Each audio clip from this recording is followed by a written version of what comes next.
How to fix the content not accessible on Roblox. Hey guys, welcome back to the channel. If you are having the issue of content non accessible error on Roblox, here is a summary of what can be done. So, first and foremost, let's identify the issue. The error occurs due to a restrictive content maturity settings on Roblox.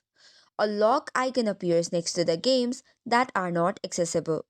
Now, to remove it, access the settings. For this, tap on the More in the bottom menu and then scroll down to find the settings. Tap on the settings option to go to next page. Now you go to the settings page, select on the privacy menu. Tapping on privacy, you will land to another page having a list of options. From the list of options, you need to select on content maturity.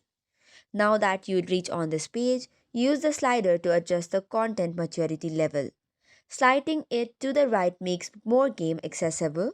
So this way the lock icon should be now replaced with a play button indicating that the game is now accessible.